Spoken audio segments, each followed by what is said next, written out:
muy puntuales, en escenarios muy puntuales y que creemos que nos hace plantearnos nuevamente acerca de cómo vemos la libertad religiosa en América Latina y qué tan conscientes somos realmente de cómo nuestra libertad se ve cuestionada tanto por agentes del Estado como otro tipo de agentes externos, ¿verdad? Y la pregunta generalmente es, ¿cómo en América Latina, donde hay tantas libertades, en teoría, sí existen limitaciones a la libertad religiosa y los escenarios donde hay reclamos sociales, protestas sociales, traen consigo también una limitación, una serie de circunstancias que ponen en riesgo la libertad religiosa? Entonces, en ese sentido, les agradecemos a quienes están presentes, les disculpamos un poco el retraso, y en honor al tiempo me gustaría que pudiéramos recibir unas palabras por parte de nuestro director, Denis Petri, quien se encuentra conectado con nosotros, para que nos comente un poco acerca del observatorio, cuáles son nuestros objetivos, por si alguno de los invitados no conoce un poco de qué se trata nuestro trabajo como Observatorio de Libertad Religiosa. ¿Denis? Claro, con mucho gusto, Marcela, y buenas tardes a todos. Muchas gracias por asistir a este evento. Gracias también a nuestros expositores de los países hermanos, amigos, Cuba, Nicaragua y Venezuela. Efectivamente, el Observatorio de Libertad Religiosa en América Latina es una institución que fundamos en el año 2018 y que tiene como objetivo promover la libertad religiosa en América Latina, y esto lo hacemos a través de diferentes servicios, servicios de investigación, es decir, de documentación del estado de la libertad religiosa en la región, pero en particular tratamos de visibilizar dimensiones de la libertad religiosa que a menudo no se conocen, y entonces pues hacemos diferentes esfuerzos de documentación, de análisis, de estudio. Entonces eso es la investigación que hacemos.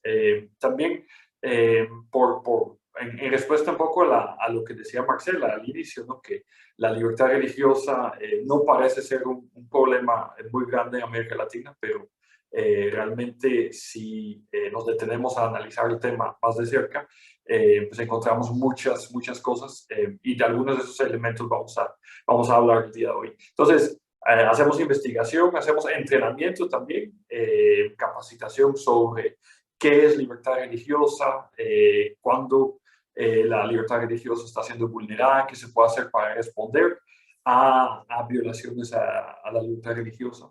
Y luego hacemos también esfuerzos de incidencia política a todos los niveles, de hecho, pero a nivel nacional y a nivel internacional también, en las diferentes instituciones de la Organización de los Estados Americanos, también en la Organización de las Naciones Unidas. Entonces, sí, pues básicamente de esto se trata el observatorio, un servicio para todas las comunidades de fe de la región.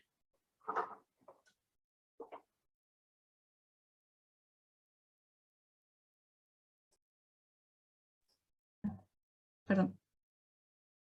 Muchas gracias, Denis, por darnos este breve resumen acerca del trabajo que hacemos desde el observatorio.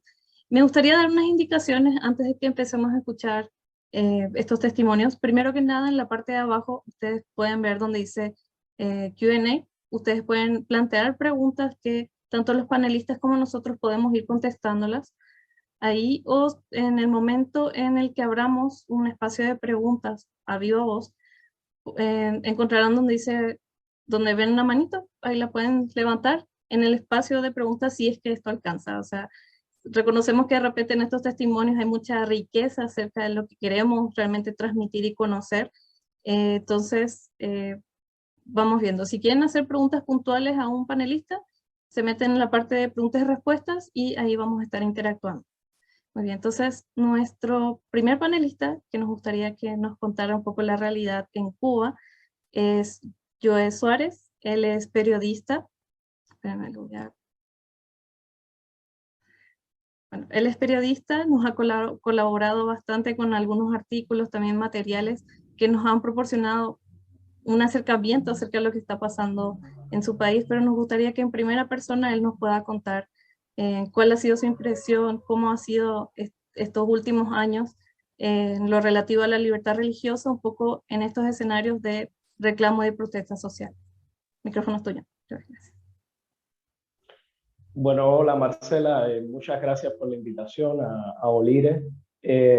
Realmente Cuba ha estado viviendo en el último año, sobre todo, una serie de movimientos sociales, de circunstancias, digamos, que han llevado también a que la gente se exprese en las calles, incluso como nunca antes se había visto durante los últimos 63 años de revolución socialista en Cuba. Y el momento fundamental, el pico en este sentido ha sido el 11 de julio pasado, con protestas que ocurrieron, bueno, tanto el día 11 de julio de 2021 como el 12 de julio de 2021, aunque popularmente se les conoce ya y mediáticamente se les conoce como 11J a esa serie de protestas. La gente salió básicamente a pedir libertad. También había gritos de reclamos por medicina, que ha sido, bueno, algo que ha estado en falta en Cuba en los últimos años, por alimento, comida, pero la mayoría de la gente salió a pedir libertad. Era un grito que estuvo en casi todas las manifestaciones de las 60, en las 60 localidades que en Cuba, desde donde se reportaron manifestaciones en Cuba. Estas manifestaciones, que son las más grandes, te decía, en 63 años en la isla, básicamente porque en Cuba también está criminalizada la protesta social, o sea, está limitada por las leyes, está restringida por la legalidad socialista. También hubo participación de líderes religiosos. De hecho, trabajé en un reportaje para Diario de Cuba. Yo trabajo el tema de la libertad religiosa para la prensa independiente acá, y en un reportaje que hicimos en Diario de Cuba nos dimos cuenta que los evangélicos tuvieron un gran peso respecto a los líderes, a líderes religiosos de otras creencias. Los evangélicos tuvieron un gran peso en estas manifestaciones del 11J. De hecho, hubo unos entre 7 y 8 reportes de líderes evangélicos que salieron a las calles. Estos son los que fueron reportados, ¿no? Porque hubo muchos más que salieron, pero al no ser detenidos, al no estar en la cárcel, al no permanecer en prisión, no queda el registro, ¿no? Pero sin lugar a dudas, los evangélicos estuvieron allí, y además, después de las manifestaciones, hubo muchos evangélicos que estuvieron ayudando a presos del 11J, a las familias del 11J, de esos presos. Y de hecho, muchos de ellos han tenido que pagar el precio. Por ejemplo, ahora mismo está en prisión domiciliar Jordanis Díaz, que es presidente de la Iglesia Cristiana Reformada en Cuba. Es una iglesia cubana con presencia en Cuba desde antes del triunfo de la revolución. Es una de las llamadas iglesias históricas en Cuba. Y este señor, que es el presidente de la iglesia, no es un pastor más, es el presidente de la iglesia, está en prisión domiciliar porque las autoridades lo acusan de repartir pullovers a presos del 11J y a familiares del 11J. No son pullovers que tienen ningún mensaje, son pullovers en blanco, pero la solidaridad claramente está criminalizada también. Está criminalizada en Cuba, específicamente para aquellos que apoyan a quienes no apoyan al gobierno, a quienes no apoyan al Estado socialista. Perdón. Y entonces, como él, ha habido otros incidentes muy penosos con personas de la comunidad evangélica también, como Ibis Alfaro, una miembro de iglesias evangélicas, de una iglesia evangélica en Cuba, de la iglesia metodista, que también su casa fue registrada por esto, por tener materiales que iban a ser llevados a presos del 11J a familias que estaban sufriendo que sus familiares estuvieran presos por salir en esas manifestaciones del 11 de julio de 2021. Y como ella, también ha habido otros casos, específicamente el caso del pastor Enrique de Jesús Fundora, quien ha sido exiliado por el régimen hace apenas 3 días. Es un caso muy triste. Este señor, que es un pastor en la provincia de Mayabé, en la zona occidental de Cuba, ha sido acosado por la policía en varias ocasiones, precisamente porque estaba a cargo de 40 familias. O sea, él ayudaba a 40 familias y su ministerio, su iglesia, ayudaba a 40 familias de presos del 11J.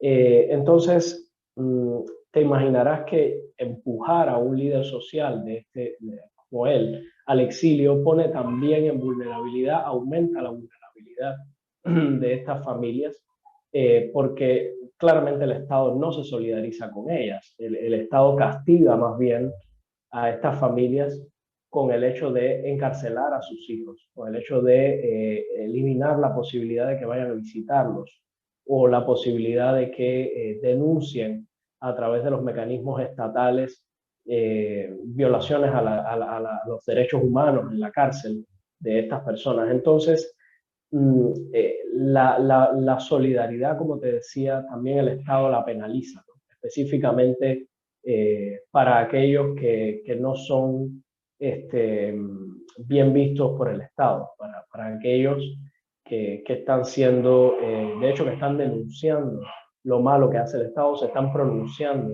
en contra del Estado. Y hay muchos evangélicos, ya te digo, que participaron directamente del 11J o que han participado después, solidarizándose con estas familias, con estas personas que han terminado en la cárcel o en procesos judiciales. Ahora mismo Cuba es probablemente el país del hemisferio con mayor cantidad de presos políticos. La organización Prisoner Defenders calcula unos más de 1000 presos políticos. De ellos, la inmensa mayoría son del 11J, entre 800 y 900.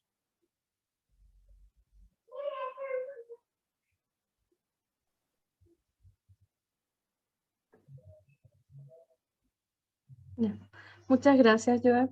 No sé si la audiencia tiene alguna pregunta, de repente puede ir poniéndola en el chat, ahí vamos a ir contestándola.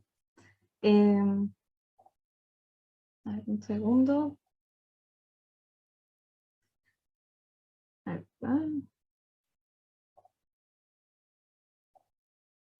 Bueno, primero que nada le agradecemos mucho a Joel por esta gráfica que nos ha hecho acerca del escenario cubano. Me gustaría ahora pasar la palabra a nuestra invitada, que en este caso nos va a hablar, nos va a compartir un poco cuál es la experiencia que se está viviendo en Nicaragua. Estrella nos va a estar compartiendo un poco su experiencia. A la audiencia les comentamos que algunos de los participantes no van a compartir su cámara, sus imágenes, como una medida de resguardo de su identidad. Entendemos que muchos de estos escenarios son sumamente delicados y contamos con la comprensión de la audiencia en ese sentido. Así que, Estrella, me dices si puedes habilitar tu audio, si me dices, por favor. Claro, claro, acá estamos. Gracias. Genial. Bueno, muchísimas gracias por esta invitación y un saludo fraterno tanto a los colegas de Cuba. Veo que nos están sintonizando desde Costa Rica, Panamá, así que mis saludos.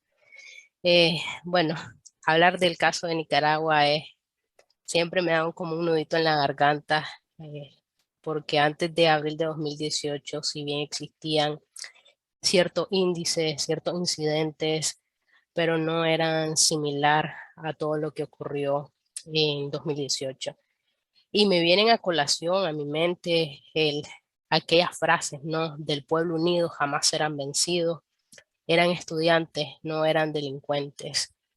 Y es que para la mayoría de los nicaragüenses recordar abril es recordar los incontables, ¿no?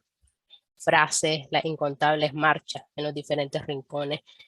Todo esto sucedió a través de las reformas que realizó el gobierno de turno, Daniel Ortega, en el que afectaban a los ancianos, ¿no? Entonces, la población no se hizo de esperar, se situaron todos en diversos puntos, en especial en Camino de Oriente, y ahí empezamos las marchas de forma pacífica. Luego de todo que se vieron sumando varias personas, varios ciudadanos, pues la policía respondió de una forma violenta desde el primer día, ataques a universidades, y aquellos jóvenes que ya no pudieron ese día llegar a sus hogares se refugiaron en la catedral, que es la iglesia católica, ¿no? Donde la mayoría de nicaragüenses siempre asiste. Los líderes religiosos católicos abrieron las puertas a cada uno de estos jóvenes, le brindaron auxilio en medio de una persecución que hacía la Policía Nacional, pero también fuerzas paramilitares. Estas fuerzas son aquellos ciudadanos también que han decidido creer ciegamente en este régimen. Y desde ese día les puedo contar de que empezaron una serie de violencias, intentaron incluso en horas de la noche eh, dañar todos los candados de catedral y entrar a la fuerza. La Iglesia Católica ha sido la institución, ¿verdad?, que más ha estado al frente desde el 18 de abril, a través de su colaboración a la juventud, a las familias, y todo esto pues le ha conllevado, claro, una respuesta por parte del gobierno de turno. Estos han sido tildados de demonios de sotana, golpistas, terroristas, pero lamentablemente no ha quedado en simple ofensa. Esto también se ha conllevado y ha tenido como un recrudecimiento por niveles. Si bien eran ofensas que les decían a los sacerdotes más representativos, entre ellos Monseñor Silvio Báez, el cual a causa de toda esta situación hoy se encuentra exiliado. También está Monseñor Rolando Álvarez, Monseñor Mántica. Luego de todas estas ofensas han venido también propiamente a las parroquias, es decir, daños a la infraestructura, eh, dañan los sagrarios. El último acontecimiento que fue más doloroso para los nicaragüenses fue que tiraron una bomba molotov en catedral donde se encontraba la imagen de la sangre de Cristo, la cual ha tenido por muchísimos años acá en Nicaragua, y un acto totalmente terrorista. Dejaron la imagen totalmente quemada. Estos ataques no solo se ven reflejados para la Iglesia Católica, también con otras denominaciones cristianas como evangélicas. Hemos constatado de que a ellos han, a través de censuras, de represión, es un poco mínimo en comparación a la Iglesia Católica, pero también hay hostigamiento, también hay abuso. Algunos de los líderes evangélicos han sido detenidos, han sido secuestrados. Entonces ve a grosso modo un escenario totalmente fatídico en el que en lugar de creer de que estas cosas van a ir disminuyendo, de que se va a respetar el derecho a la libertad religiosa de los nicaragüenses, de los líderes religiosos que no han hecho solo más que defender al pueblo y decir la verdad, ves que esto no se respeta totalmente. Si hablamos ahora en el plano de todos los presos políticos que hay en este momento, ni siquiera se les permiten que puedan ingresar materiales religiosos. Y en esto me refiero tan solo a un rosario, a una Biblia. Es inadmisible que sus familiares los puedan llevar. Se han solicitado asistencia espiritual hacia algunos de los presos políticos que lo han expresado y tampoco ha sido admitido. En general, ellos mantienen este derecho coartado totalmente.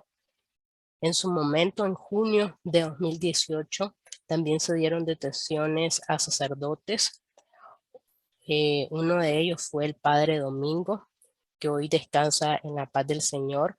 Él fue detenido por las autoridades de la Policía Nacional y fue llevado al Chipote, donde le denominamos que es la Dirección Auxilio Judicial. Ellos estuvieron ahí, y me refiero a ellos porque también estuvieron otros ciudadanos nicaragüenses al realizar una marcha pacífica. Estuvieron alrededor de 6 u 8 horas detenidos, ¿verdad? Sin derecho a decirles de por qué estaban detenidos, sin derecho a un abogado, absolutamente nada. Y esto ha ido, como les refería, incrementando. El año pasado se aprobaron una serie de leyes totalmente arbitrarias. Entre ellas está la ley de agentes extranjeros, que lo que está realizando el gobierno con esto es simplemente disminuir aquel financiamiento, aquel apoyo que recibían instituciones religiosas, entre ellas Cáritas de Nicaragua. Lo que tratan ellos es quitar totalmente el apoyo que reciban los sacerdotes, que reciban líderes religiosos, evangélicos, para que no continúen con su labor. Recién pasamos unas elecciones electorales en las cuales la Arquidiócesis de Managua hizo un llamado a votar con conciencia, pero sobre todo a mantener tu derecho e incluso a no ejercerlo si veías que no existía ningún líder o algún candidato propicio para esta nación. Y en vísperas del 7 de noviembre, en el país se dieron hostigamientos, persecución a sacerdotes de Matagalpa, de León, detenciones arbitrarias de activistas que se han destacado en todo este revolución, en todo este ejercicio de ciudadanía. Es bastante complicado el poder ver una luz clara en este país cuando en realidad ves de que cada día, con lo mínimo, se violenta este derecho a la libertad religiosa. Acá en Nicaragua hay muchos escenarios, no solo a los líderes religiosos, sino también a la ciudadanía, a los presos políticos. Es muy complicado. Acá también a varios líderes religiosos extranjeros se les ha revocado su visa o le mantienen como en un ascua, ¿no? De que te digo de que tu permiso le quedan un mes, entonces ellos asisten y luego de ese mes te digo, si andas en cosas inadecuadas, te vamos a quitar tu permiso. Hay restricciones de movilidad porque ellos le denominan a los sacerdotes, entre ellos Monseñor Orlando Álvarez, de que son golpistas y que no hacen su predicación, sino más bien ponen al pueblo en contra. Los líderes religiosos han estado siempre al lado del pueblo.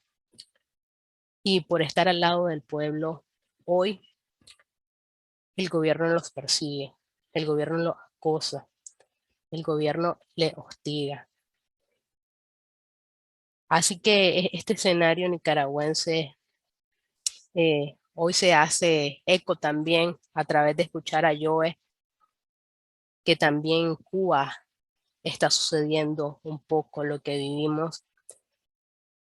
Así que enhorabuena el poder también compartir con ustedes, con toda esta audiencia, lo que sucede en Nicaragua y que a través también de ustedes podamos hacer eco, podamos levantar la voz ante este escenario de vulneración, ante este gobierno que trata de una u otra forma callar las voces disidentes, callar las voces de los líderes religiosos.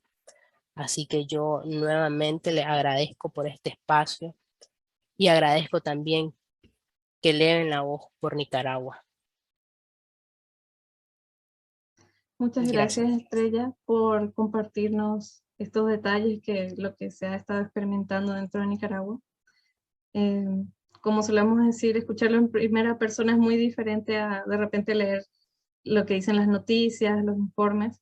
De todas formas, gran parte de lo que nosotros construimos en el observatorio viene de la mano con estos testimonios.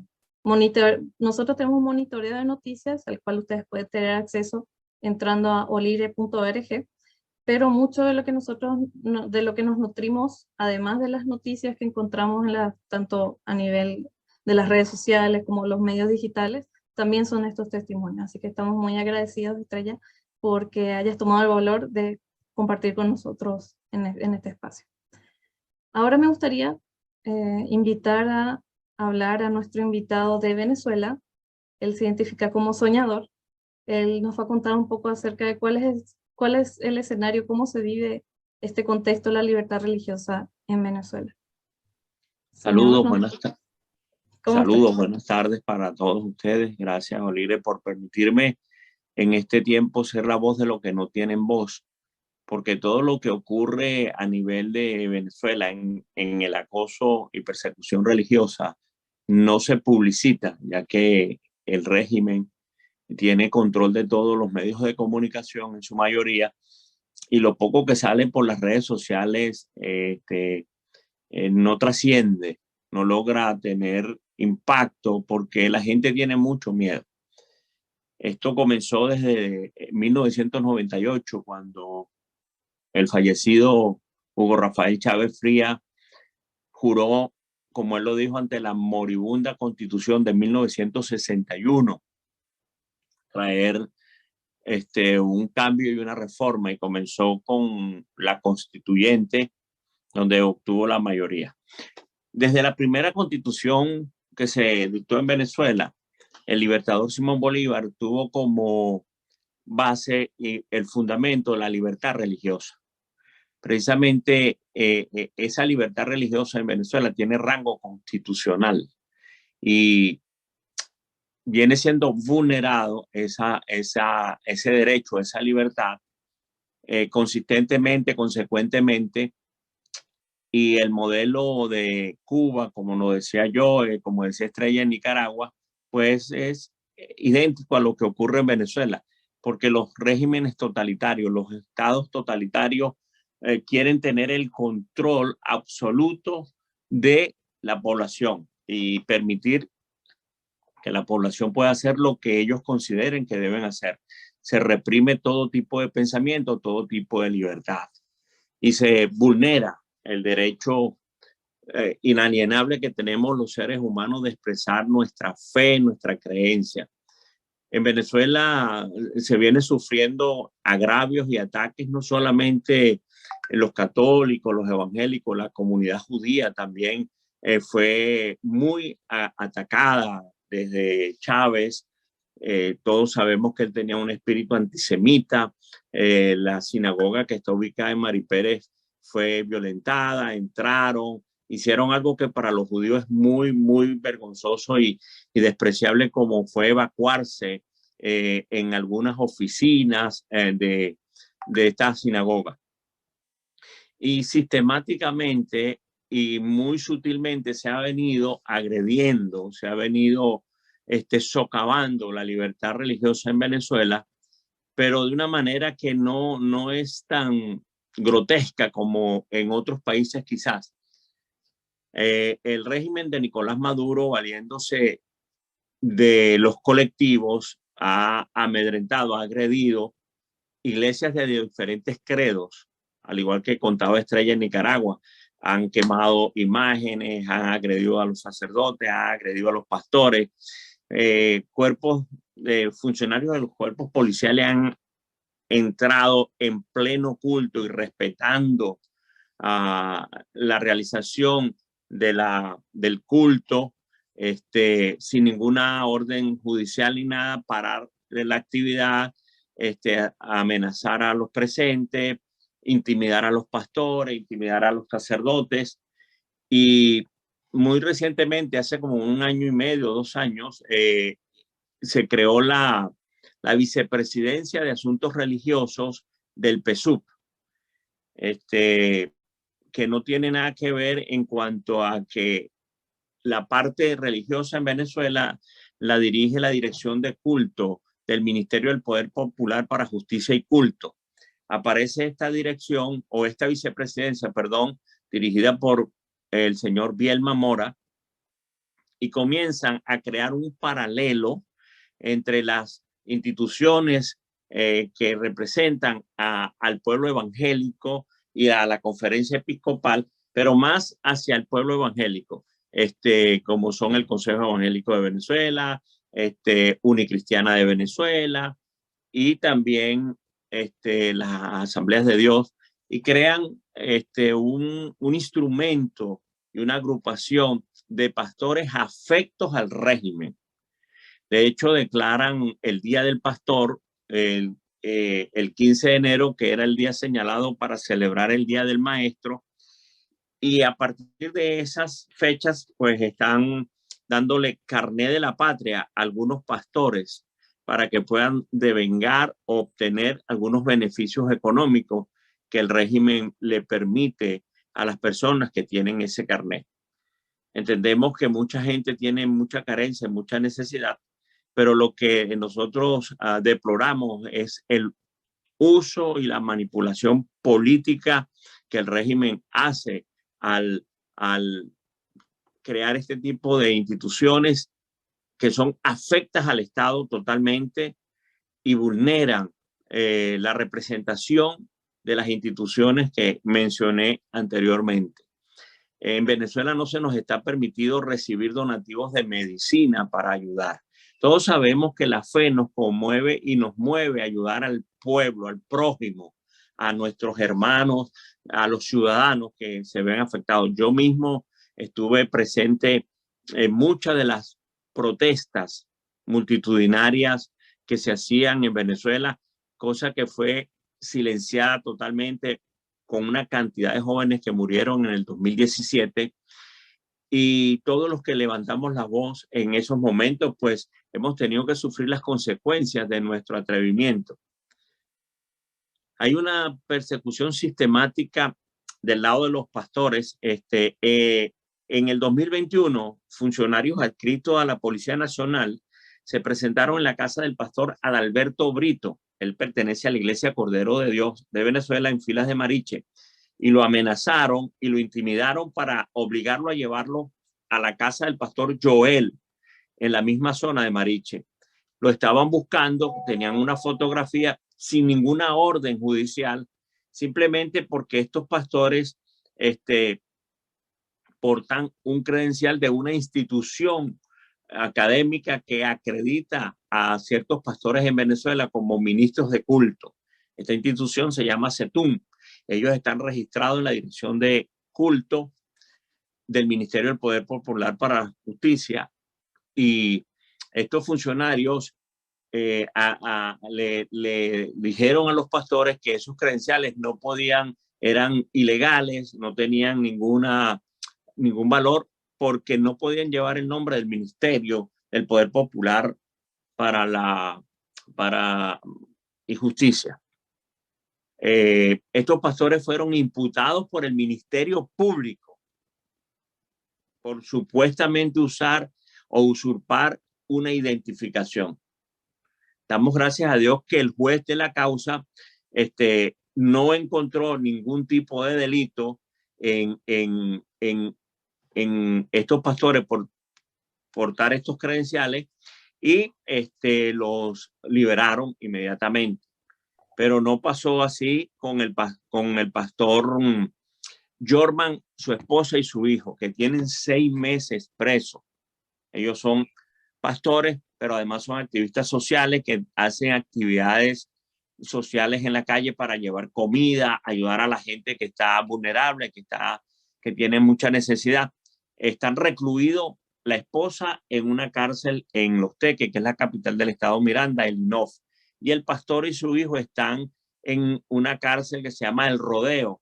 Si ustedes vieron alguna vez las noticias, esa cárcel sonó mucho porque hubo un motín muy grande hace algunos años atrás, y donde los pranes tenían nada más ni nada menos que 1.000 millones de bolívares en efectivo y armas largas. Bueno, eso es una cárcel de alta peligrosidad, y allí está recluido el pastor y su hijo.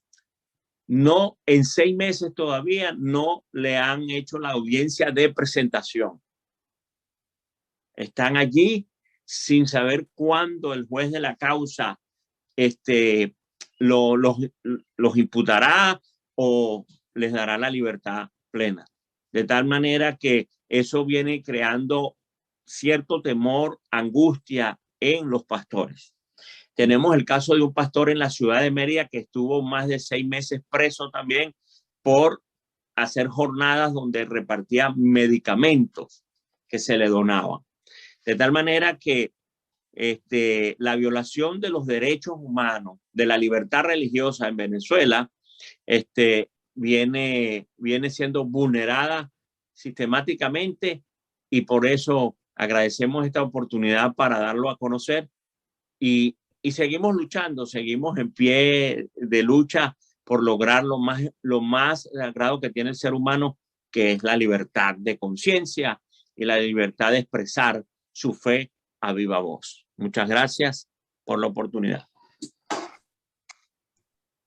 Muchas gracias por contarnos este testimonio, sobre todo por contarnos casos puntuales, porque más allá de lo que sucede en el momento, también este aspecto como del debido proceso judicial, cómo se han estado dando este tipo de detenciones, todo esto se detalla también cómo la persecución se hace patente en el día a día y cómo esta persecución se vuelve sumamente grave. Entonces, le agradecemos mucho por su participación.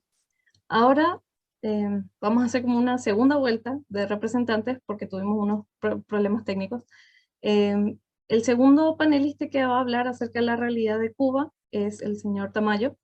Él es el presidente de la Asociación Cubana de Divulgación del Islam, y él nos va a compartir también un poco esta experiencia que viven dentro de la isla, y me parece un aporte, particularmente un aporte sumamente importante e interesante, porque en el común de los casos, a veces en América Latina vemos, en general, somos la mayoría cristiana, quizá en cierta medida mayoría católica. Entonces, ¿cuál es la realidad que se está viviendo en la realidad de Cuba?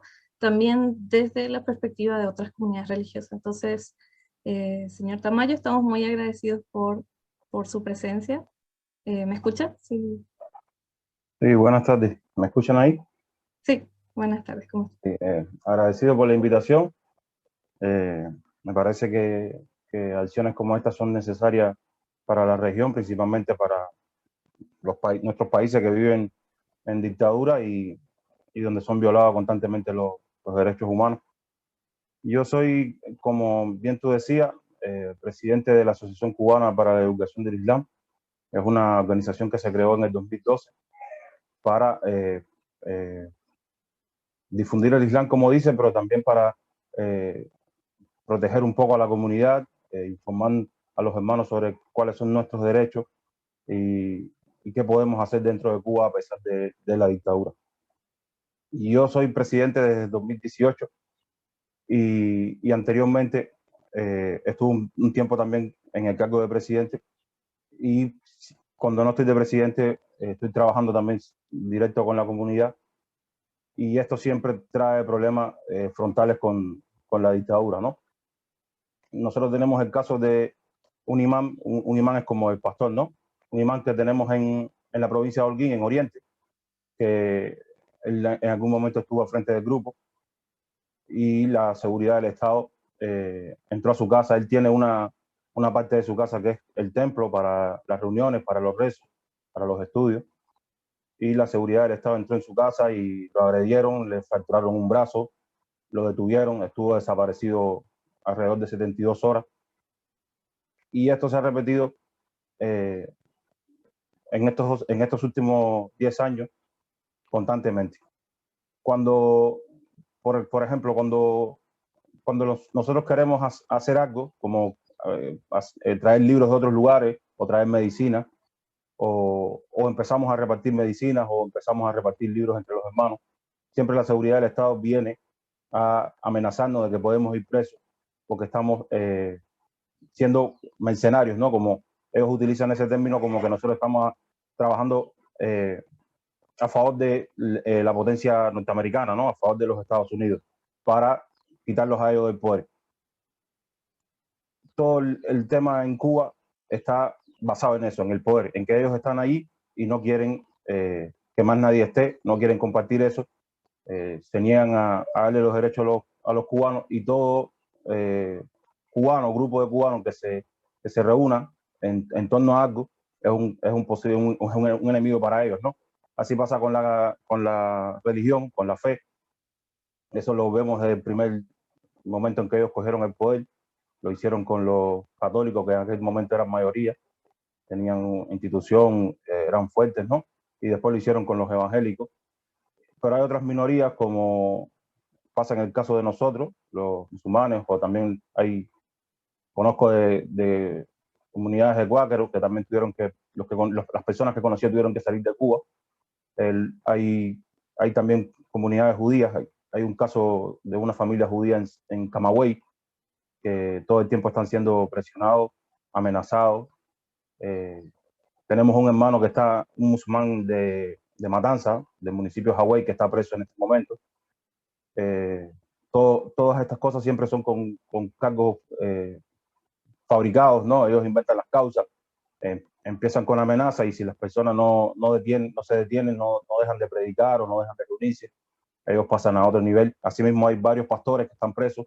Hay pastores que están presos solo por tener una comunidad en torno a ellos y enseñarles su creencia, ¿no? Su fe, su religión. El régimen entiende eso como posibles enemigos, porque la gente sinceramente no apoya el comunismo. El comunismo ha traído desgracia para Cuba. Y ellos en su doctrina, en su manera de proyectarse ante la sociedad, ellos siempre buscan la manera de denigrar a los creyentes. Ellos son ateos materialistas, ¿no? Y en ese sentido siempre plantean una justificación al por qué la gente es creyente, ¿no? Y cuando había crisis en los años 90, ellos decían que era porque la gente tenía crisis y tenía que refugiarse en algo, ¿no? Pero después, cuando la situación empezó a cambiar, entonces ellos retoman de nuevo a que la gente son mercenarios al servicio de los Estados Unidos. Y esto lleva a que los creyentes no pueden tener lugares de reunión, no pueden reunirse, no pueden como socializar entre ellos, sino es con la autorización del régimen. El hermano que hablaba de Venezuela, él explica la situación de ellos allí, que evidentemente el régimen la ha copiado del sistema cubano. El sistema cubano, ellos tienen paralelismo, ¿no? Entre instituciones, ¿no? Y si surge una congregación cristiana y comienza a hacerse fuerte, ellos buscan la manera en su oficina de asuntos religiosos del Partido Comunista de Cuba, ellos buscan la manera de legalizar a alguien que diga, de reconocer a alguien, de introducir a alguien en ese registro, que diga que es representante de esta comunidad y tiene una propia comunidad, o hace algo paralelo, como que son los que tienen voz, tienen la voz de este grupo, ¿no? Así hicieron con la comunidad islámica. Los musulmanes están reunidos en Cuba desde el principio de los años 90 como comunidad. Anteriormente habían algunos musulmanes, pero no se reunían, no tenían un deseo de reunirse, un lugar de reunión. Y cuando eso comienza a suceder, el régimen decide que tiene que controlar eso, ¿no? Y después de mucho tiempo, los musulmanes tratando de organizarse y todo, el régimen crea una cosa que se llama Liga Islámica de Cuba, que en teoría, ¿no? Si Cuba fuera una democracia, esta organización tendría que velar por los intereses de los musulmanes ante el Estado. Pero no sucede, es más bien todo lo contrario. Es una organización que está hecha para dividir a los creyentes, para controlarlos. Si nosotros gestionamos la medicina, por ejemplo, el régimen dice que solo puede entrar a Cuba a través de esta institución, pero las veces que se ha hecho, hay diferentes comunidades en Cuba que han hecho el intento de traer algún cargamento de medicina o ropa o libros a través de esta institución, el material desaparece o entregan solamente un por ciento, un 1% o un 5%, no sé. Y después se escudan en que hay problemas burocráticos, ¿no? Que no salen del puerto, que el cargamento no es despachado, o se perdió, o hay problemas con transporte. Siempre justifican tanto que al final los creyentes terminan desistiendo y no acceden a este material. Nosotros, por ejemplo, la asociación que yo coordino en este momento, recibimos un contenedor de libros desde Egipto en el 2014 y estamos en 2022 y todavía no hemos podido tener ese contenedor, los materiales esos en las manos, ¿no? Que en principio nosotros son libros religiosos y no teníamos ningún interés en hacer ningún tipo de proselitismo en contra del régimen con esos libros, ¿no? Y no eran para nuestro grupo, que en aquel momento éramos 70, ahora producto de la represión somos menos.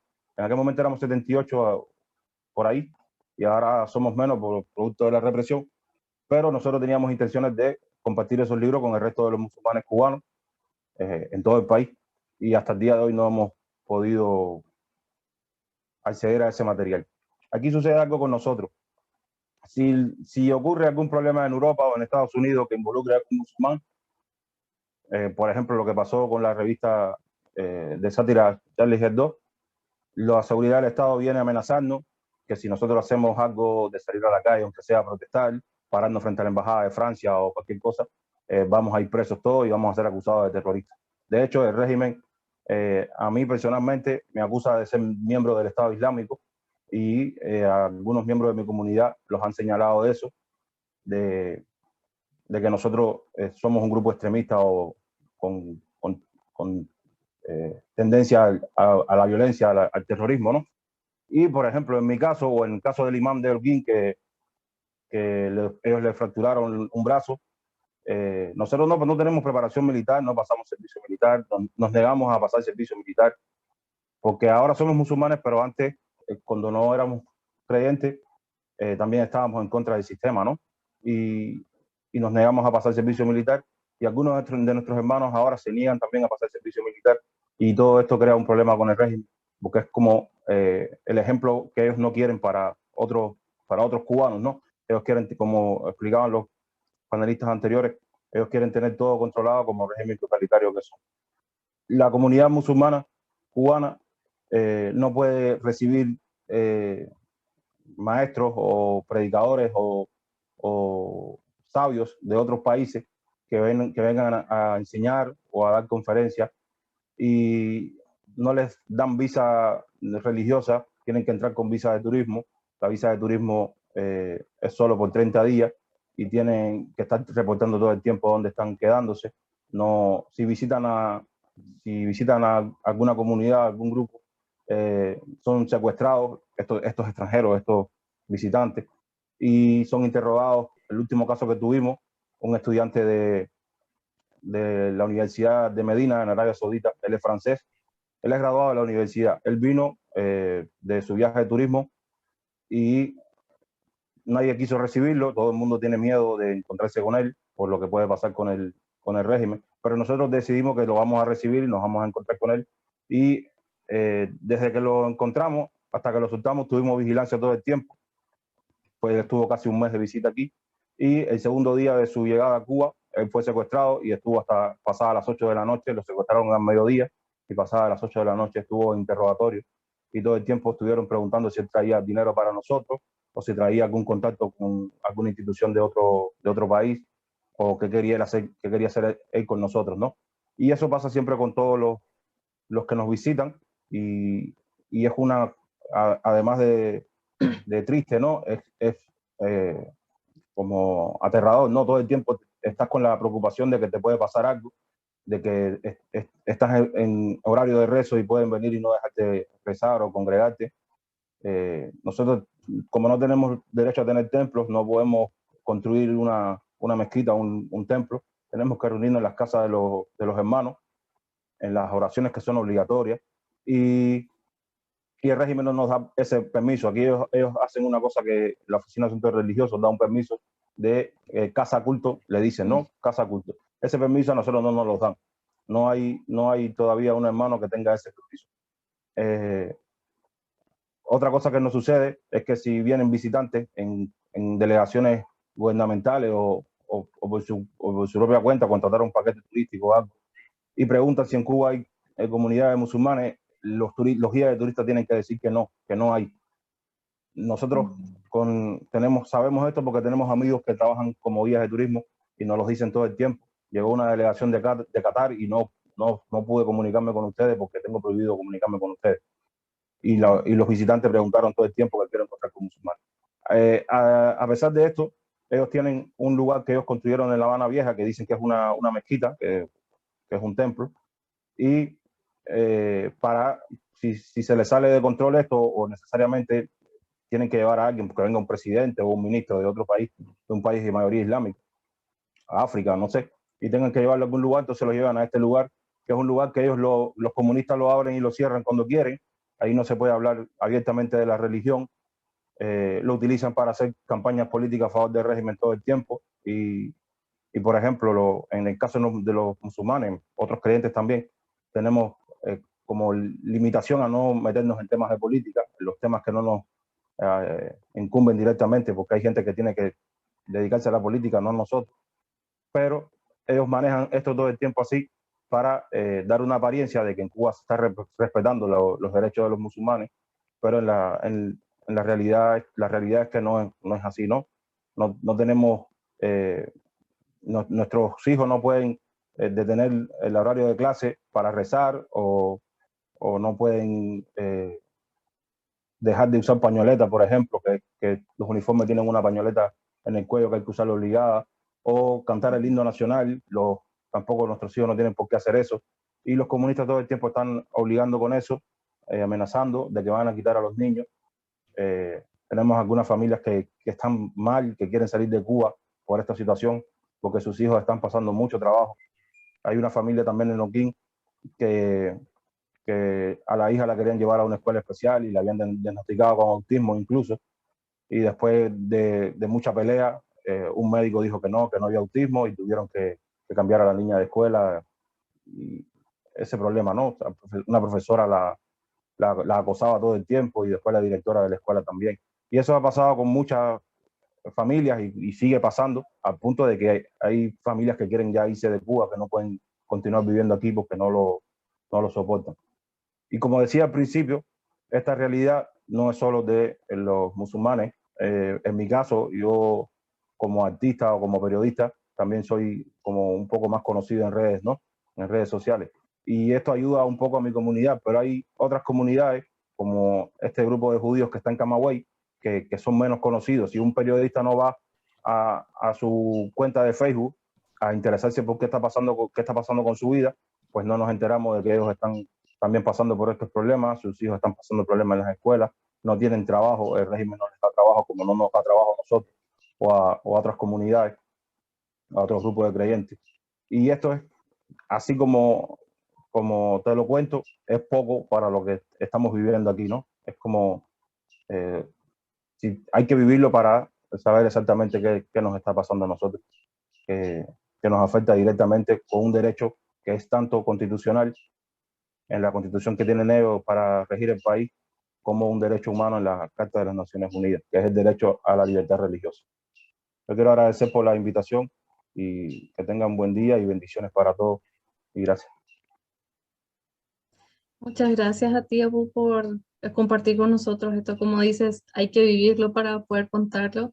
Eso es lo valioso de este espacio y muchas gracias por tener el valor, así como cada uno de nuestros invitados, de poder contar estas experiencias, que en este caso creo que con la comunidad musulmana particularmente creo que nos resulta como algo muy gráfico, esclarecedor, conocer que también las minorías viven este tipo de circunstancias y quizás con mayores dificultades, aunque las religiones mayoritarias en algunos de estos escenarios políticos. Y por último, pero no menos importante, nos gustaría escuchar el testimonio de Margarita. Ella es nuestra segunda panelista hablando de la experiencia de las comunidades religiosas en Venezuela. Si desean seguir poniendo preguntas abajo en las preguntas y respuestas, los panelistas están comenzando a contestar. Yo también contesté algunas preguntas. probablemente no vamos a tener un espacio de preguntas y respuestas al final, pero ustedes pueden enviar sus preguntas y los panelistas pueden ir contestando posteriormente. Cualquier cosa que lo manden en el chat, luego nosotros lo comunicamos a los panelistas. Así que, Margarita, tienes el micrófono. Hola Marcela, ¿cómo estás? Bueno, un saludo a todos en la audiencia de esta tarde. Y bueno, Marcela, qué responsabilidad que me hayas dejado de última, qué angustia. Bueno, esperemos que el Espíritu Santo ilumine estas breves palabras, ¿no? que he preparado. Cuando me invitaron a este conversatorio y pensando un poco sobre qué podía yo aportar desde el punto de vista testimonial, había preparado una ponencia breve, sencilla y concisa sobre los desafíos de monitorear y hacer seguimiento a las violaciones de la libertad religiosa en contextos totalitarios y de hegemonía comunicacional, ¿no? Ante la falta de libertad de expresión. Sin embargo, de todos los que están acá y algunos que particularmente me han llamado la atención, he decidido reorganizar mi intervención. De la primera parte, pues pienso que vamos a hablar rápida, sencilla y concisamente de la naturaleza total de todos los que estamos acá presentes y cómo se repite un patrón de persecución religiosa porque una visión de la persona humana que se quiere imponer, ¿no? Una visión restrictiva de la persona humana. Y la segunda parte, pues, va a ser una breve y concisa también intervención sobre la crisis generalizada de derechos humanos en Venezuela y la orfandad de representación política que al final del día termina líderes religiosos, como es el caso de nosotros específicamente en el Consejo Evangélico Venezolano y en la Conferencia Episcopal Venezolana.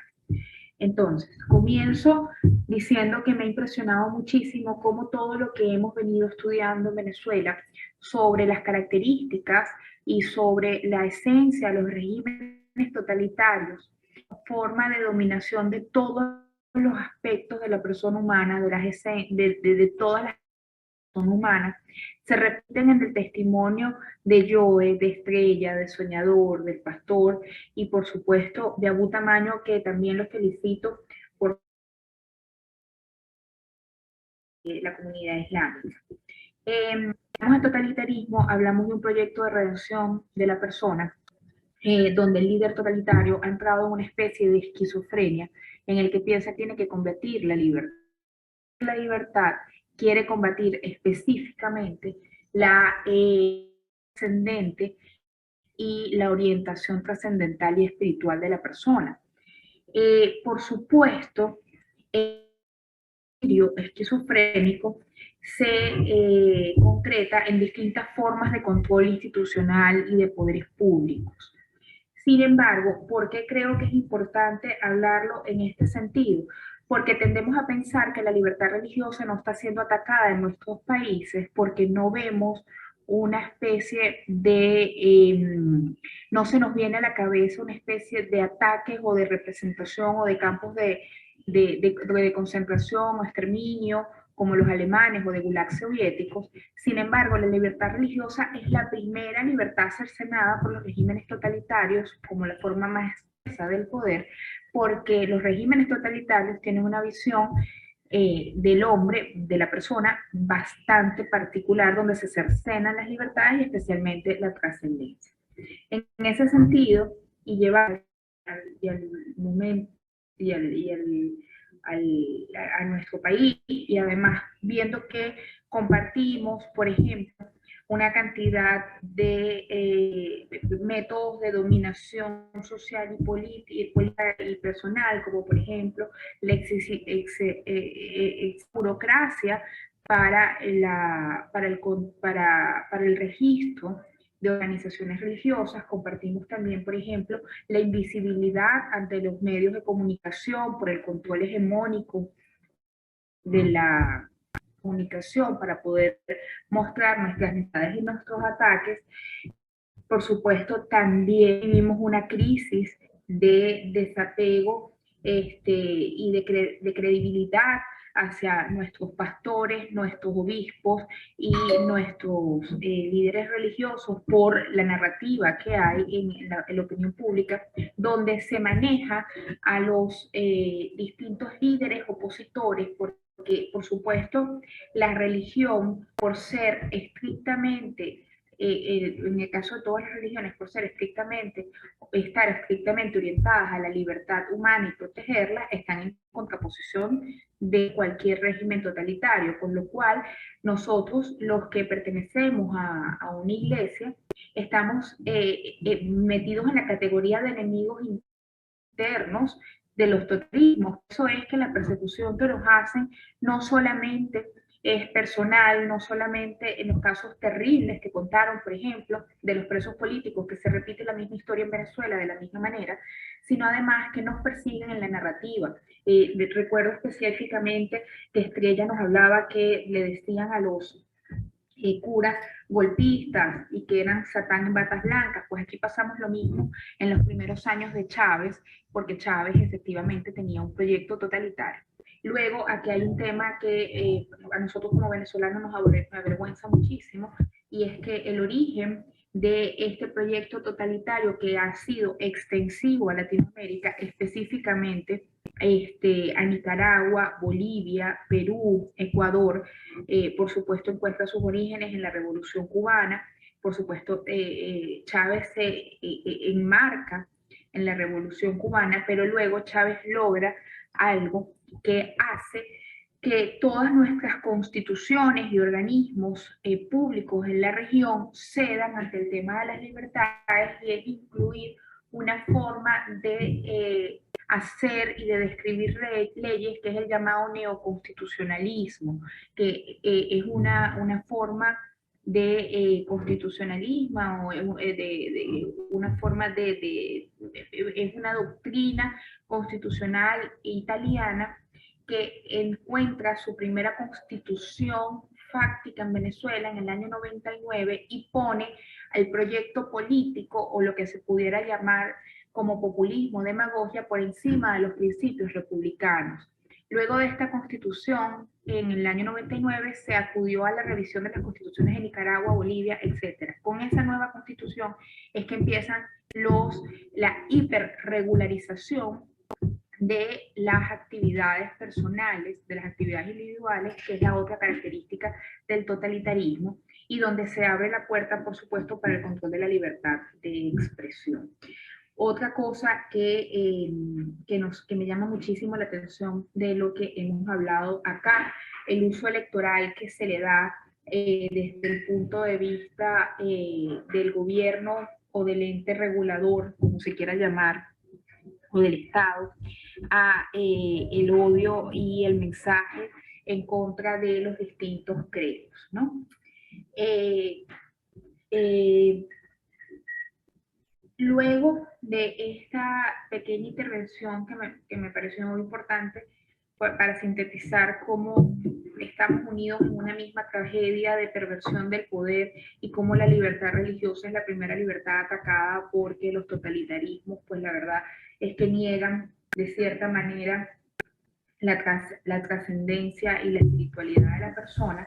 Quisiera hablar de la crisis generalizada de los derechos humanos en Venezuela y la falta de credibilidad política, ¿no? En Venezuela pues tenemos una crisis humanitaria compleja, eso se ha mantenido. Sí es cierto que ha habido una pequeña mejora económica muy quirúrgica, que nos ha permitido salir del escenario de hiperinflación, pero seguimos en una crisis humanitaria compleja, porque ninguna de estas mejoras han llegado a los centros hospitalarios, a los centros educativos, a los centros de atención social, etc.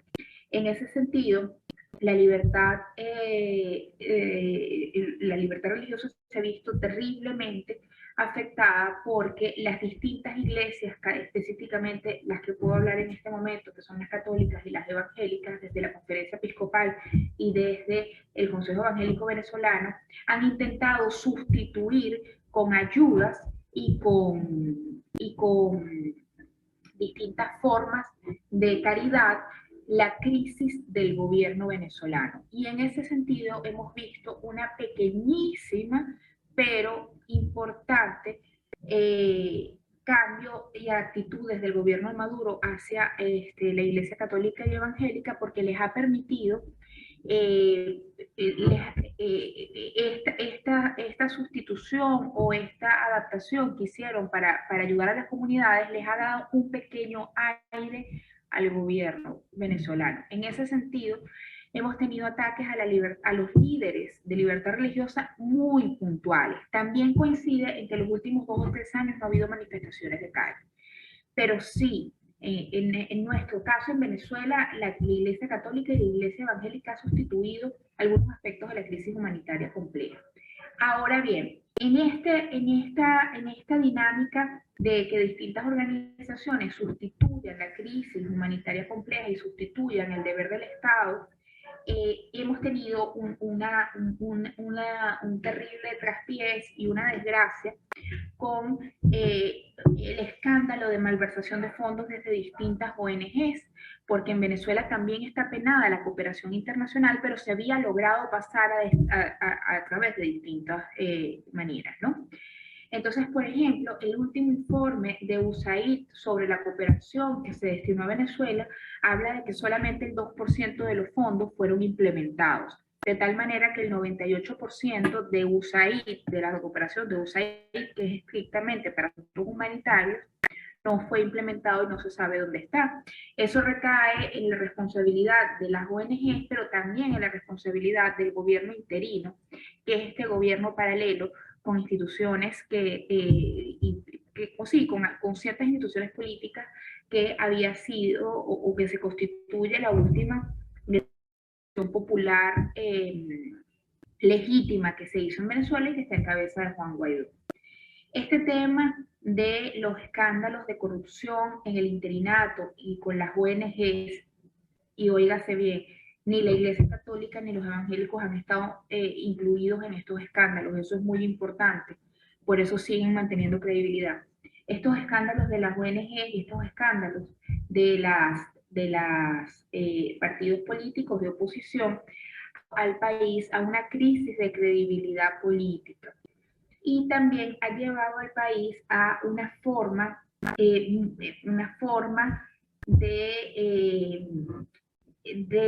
dinámica social típica de los totalitarismos. Cuando existe un totalitarismo, existen 2 formas de asumirla desde el punto de vista social, desde la rebelión y desde la sumisión apática. Ya nosotros hemos transitado el camino de la rebelión y en este momento estamos en una sumisión apática que no significa antipolítica, pero sí significa que hemos decidido los venezolanos, la actitud en Venezuela en general, es la de no ocuparse de los asuntos políticos, pero sí de los asuntos ciudadanos.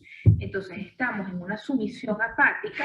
La verdad es que la gente está tratando de sobrevivir con este pequeñísimo y ficticio, pero que está ocurriendo, auge económico. Se está viendo que algunos emprendedores empezando a tener éxito, con lo cual la gente sigue en su sumisión apática y sigue trabajando en esto. Y creo que el desafío para nosotros, los cristianos, en este momento en Venezuela, es romper la sumisión apática. Y el título de esta conferencia, pues pienso que nos viene muy bien, ¿no? Bueno, ir de los templos a las calles implica volver a crear ciudadanía y que nazcan liderazgos políticos de esa ciudadanía porque somos huérfanos de representación política. Una de las cosas que necesitamos para crear para empezar a crear unas dinámicas de construcción y de cohesión social y de formación cristiana, por supuesto, son medios y recursos para el levantamiento de información. En Venezuela desde el año 2010 no se publica ninguna información oficial, pero luego, gracias a el control de la libertad de expresión y la hegemonía comunicacional, nos falta muchísima información sobre qué está pasando. Sabemos que en las zonas de minería regulares, tanto del ELN como de la FARC, sabemos que pero nada de eso está siendo registrado. La falta de recursos y de tener una unificación de base de datos de parroquias, centros evangélicos, párrocos, obispos, y de poder tener, por ejemplo, una de las cosas que nos hace falta en la Iglesia Católica es una base unificada de tribunales eclesiásticos, que no los tenemos. Necesitamos recursos, porque como en Venezuela trabajamos con las uñas, todos los recursos que nos han entrado se han ido en atender la crisis humanitaria compleja. Y si desde nuestra experiencia como venezolanos pudiéramos dar algún mensaje a los compañeros de Nicaragua, por supuesto no a los de Cuba, porque los de Cuba son valientes, además me impresionan que hayan hablado con sus nombres y los felicito por eso, y la verdad es que ellos han transitado este camino, experiencia que nosotros, pero en el caso de Nicaragua, si pudiéramos nosotros dar alguna experiencia, es que desde ya empiecen a construir toda base de datos y toda base de organización social de manera muy específica y de manera muy organizada y sistemática, para que cuando llegue el momento de represión mayor, puedan haber comunicación entre las distintas organizaciones y se pueda dar a conocer las vejaciones de derechos humanos. Todavía esa tarea no la tenemos y creo que es el gran desafío para llevar de los templos a las calles y empezar a construir. Bueno, eso es todo de Denis y Marcela. Espero no haberme tardado demasiado y nuevamente, qué vergüenza que me hayan dejado de último. No, no te preocupes. Te agradecemos en realidad tu paciencia esperando hasta el final y por sobre todo por el detalle, por la experiencia que estás hablando acerca de lo que vivió en Venezuela. Creo que más allá de las representaciones que hay acá en los países que invitamos, creo que para toda América Latina nos resulta un llamado de atención acerca de cómo la libertad religiosa se puede ir estando de repente limitando y nosotros podríamos no estar dándonos cuenta y comencemos a ver cómo empezar a trabajar con organizaciones, con asociaciones para mantener la libertad religiosa como algo que se va a garantizar de aquí en adelante. Entonces, les agradecemos a todos los que han estado con nosotros participando y esperando hasta este momento. Tendríamos unas últimas palabras de nuestro director antes de despedirnos, por favor. Perfecto. Bueno, muchas gracias a todos por sus intervenciones y efectivamente por su valentía también, porque pues sí, contribuye a darle mayor visibilidad, ¿no? a la situación de la libertad religiosa en sus respectivos países. Y claro, Cuba, Nicaragua y Venezuela son tres países que quiero muchísimo, que he tenido la oportunidad de visitar en varias oportunidades y siento como nostalgia escucharlos. Y espero pronto poder volver a encontrarme con cada uno de ustedes en sus países. Pero no es fácil realmente formular algunas conclusiones, ¿no? sobre estas intervenciones que tienen cada uno mérito propio. Pero sí me gustaría resaltar algunas líneas importantes. El primero es que, y en esto insistimos muchísimo desde el Observatorio de Libertad Religiosa, y es que la libertad religiosa es un fenómeno multidimensional, es decir, que abarca muchos aspectos. Y eso es muy importante porque muchas veces se tiende a equiparar la libertad religiosa con el tema de la relación entre iglesia y Estado.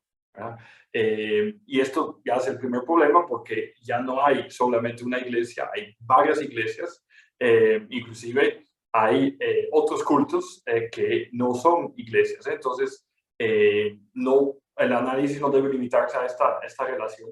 Pero además hay muchas otras cosas que constituyen vulneraciones de la libertad religiosa. Es decir, que la libertad religiosa no se refiere únicamente a la libertad de culto, aunque es un elemento muy importante, sino que abarca muchas otras dimensiones que tienen que ver con libertad de expresión, libertad de asamblea, libertad de conciencia.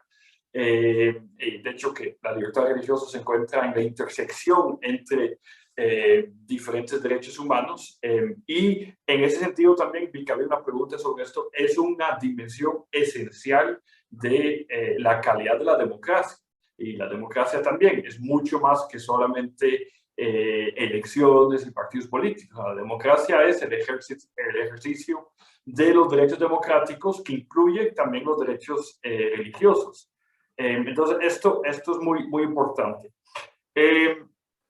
En segundo lugar, me gustaría enfatizar la importancia de entender, en la misma línea de lo que decía anteriormente, hay muchas dimensiones de la libertad religiosa que a menudo no están visibles, y un aspecto de estos es que en América Latina muchas de las vulneraciones de la libertad religiosa no tienen que ver con la identificación con un credo religioso, aunque escuchamos que esto sí puede ser problemático en algunos contextos, pero más que todo con el comportamiento inspirado en convicciones religiosas.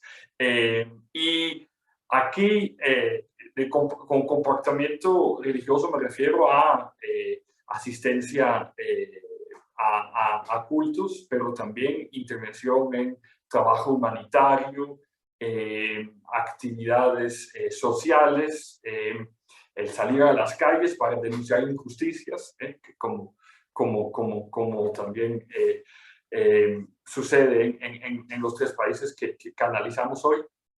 Y todas estas son también dimensiones donde hay expresión religiosa, y entonces se invisibiliza las violaciones a la libertad religiosa si solamente nos enfocamos en las restricciones sobre la identidad religiosa o la conversión, que si bien son ciertas, hay todo un abanico de restricciones a la libertad religiosa que tiene que ver con el ejercicio activo de las convicciones religiosas. Y bueno, vimos varios ejemplos de esto en Cuba, Nicaragua y Venezuela, pero son justamente esas dimensiones que están siendo restringidas. Entonces, es muy importante tener esto en cuenta. Y claro, al hablar de activismo político, de actores religiosos o de activismo social, activismo ciudadano, no importa cómo lo llamemos, muchos dirán, pues esto no tiene nada que ver con religión, eso simplemente es activismo. Sí, pero el problema, lo importante es que las personas que intervienen en ese tipo de activismo son personas que tienen una inspiración en sus convicciones religiosas, y es parte también de la labor de las organizaciones religiosas tener una actividad en las calles, ¿no? De la misma forma que el trabajo humanitario, que también es muy importante desde las organizaciones religiosas históricamente, y lo sigue siendo, y está siendo restringido por sus respectivos gobiernos. Bueno, eso también es, uno puede decir, pues eso no tiene nada que ver con libertad religiosa, esto es simplemente trabajo humanitario, pero todo está íntimamente relacionado. Entonces es muy importante que tengamos esto en cuenta. Luego, como tercer punto, quisiera hacer un llamado a la solidaridad regional. Aquí vi varias muestras en el chat de diferentes personas provenientes de diferentes países que expresan su solidaridad con los hermanos de Cuba, Nicaragua y Venezuela, pero necesitamos que esto se dé mucho más, porque realmente son contextos olvidados. Yo vivo en Costa Rica y pues aquí se habla muy poco, inclusive de la situación en Nicaragua. Se habla muy poco de Cuba. Inclusive se llega a pensar que ya con las reformas que hubo en los 90, ya Cuba es un país casi democrático. Pues realmente no es así, ¿verdad? No es así. Y también otra cosa que es muy importante es que cuando uno visita Cuba, en apariencia parece que es un país con libertad religiosa, o por lo menos libertad de culto, porque hay hay iglesias y casas culto que se están reuniendo, que están abiertos, reciben visitas, etcétera. Y entonces inclusive hay una mezquita, ¿no? Como lo mencionaban. Y entonces podría uno pensar que hay libertad religiosa. Sin embargo, ya regreso al punto que decía de la importancia de la identidad, del comportamiento religioso. Cuando personas con convicciones religiosas tienen comportamientos que amenazan, constituyen amenaza a los poderes del Estado, pues sufren restricción, ¿verdad? Y hemos visto, y eso es otro punto más que me gustaría mencionar, que estos sí se han intensificado en años recientes. En los 3 países que estamos estudiando el día de hoy. Y entonces uno podría preguntarse por qué estos regímenes restringen a las comunidades religiosas y sobre todo a la actividad, el ejercicio activo de su fe a través de la intervención humanitaria, el activismo social y demás. Bueno, en primer lugar, sabemos que son países que tienen una inspiración comunista que en su esencia es antirreligiosa. Puede llamarse comunista o sandinista o bolivariano o postcomunista, como también lo dicen los académicos. Lo cierto es que es en su esencia una ideología antirreligiosa, ¿verdad? Pero hay algo más profundo, y es que en ese tipo de regímenes se concibe al Estado como la única fuente de legitimidad. Y la única fuente de soluciones a los problemas de los ciudadanos. Y cuando el Estado está fallando, pues es cuando intervienen grupos religiosos a ofrecer ayuda humanitaria, a denunciar injusticia, etc. Pero al hacerlo, entran en competencia directa con el Estado. Y entonces eso posiblemente sea la razón principal por la que existen estas restricciones. Ahora, todos estos países efectivamente siguen un mismo manual de opresión religiosa, y es un manual que ha sido perfeccionado primero en Cuba y que luego se llegó a exportar, porque así lo podemos decir, a Venezuela, Nicaragua, aunque no es originario de Cuba. Esto viene directamente de la Unión Soviética y de China, porque en China sucede algo parecido. En China, durante mucho tiempo, el gobierno ha intentado erradicar completamente la religión. Y esto ha sido realmente el objetivo principal del comunismo, y es un objetivo en el que fracasaron. Se dieron cuenta después de varias décadas que la Iglesia y otros grupos religiosos realmente son muy resilientes y no pueden desaparecer, y entonces modificaron su estrategia, implementaron un plan más bien de cooptación, ¿no?, de los grupos religiosos, y inclusive crearon una iglesia estatal, que es una iglesia protestante completamente controlada por el gobierno de China. Bueno, y esto generó una división dentro de los grupos religiosos, porque están ahora los grupos religiosos que están como identificados, cooptados por el régimen, y los grupos religiosos que son independientes y por ende ilegales. Bueno, ese formato le ha funcionado bastante bien a China, y ese es el que ha llegado a implementarse también en Cuba, y se fue exportando a Venezuela y Nicaragua. Es decir, como no se podía destruir la iglesia, lo que se intentó fue, y lo que se está intentando, es cooptar, instrumentalizar, manipular a la religión en general. Y entonces ahí suceden muchas cosas que nuevamente no parecen, y a observadores externos, no se identifican fácilmente como violaciones a la libertad religiosa. Por ejemplo, todas las trabas administrativas que desmotivan a las personas para importar medicinas, por ejemplo, o para importar literatura, los obstáculos, la censura, el monitoreo permanente de cultos, en todos esos aspectos no son fácilmente identificados como violaciones a la libertad religiosa, porque son temas pues, de mucha incomodidad, pero que pueden no estar relacionados con la libertad religiosa. Sin embargo, detrás de esto hay una estrategia clara para confinar a los grupos religiosos, para evitar que tomen protagonismo, para evitar que tengan una labor social y entren en competencia como fuente de legitimidad con los gobiernos. Entonces eso también es muy, muy importante. Es decir, que en apariencia todas esas medidas no tienen nada que ver con restricción de la libertad religiosa, pero en realidad sí lo son. Y entonces, con estas llaves de interpretación, espero que puedan entender que sí hay violación de las libertades religiosas en América Latina.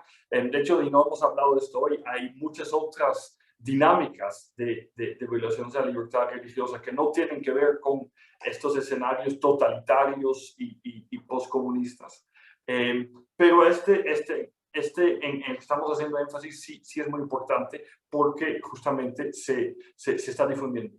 A la vez, y con esto termino, sí podemos observar la gran resiliencia de las comunidades religiosas que con mucha valentía siguen defendiéndose y inclusive han incrementado en años recientes sus protestas, arriesgando sus vidas, las de sus familias y demás, pero lo que podemos hacer nosotros es contribuir a difundir estas informaciones y llamar también a las comunidades religiosas a las que pertenecemos a que se empiecen a preocupar activamente por lo que está sucediendo en otros países de la región y también hacer un llamado a nuestros gobiernos para que tomen nota de estos aspectos, de estas dimensiones poco visibles, aunque realmente muy claras de violaciones de la libertad religiosa, para buscar respuestas y hacer presión sobre los gobiernos de sus respectivos países. Entonces, bueno, con esto me gustaría terminar. Esos son algunos apuntes tratando como de conectar y de poner en perspectiva los diferentes testimonios, pero saludo la valentía de nuestros expositores y espero de verdad que muy pronto nos podamos volver a encontrar en persona. Entonces, muchas gracias y que tengan todos una excelente tarde. Hasta luego, hasta pronto. Muchas gracias a todos, que tengan una buena tarde, una buena noche, y si quieren conocer más acerca de nuestro trabajo, pueden entrar a nuestra página www.olire.org. Cualquier contacto nos pueden contactar por ahí y estamos a las órdenes. Muchas gracias a todos. Saludos.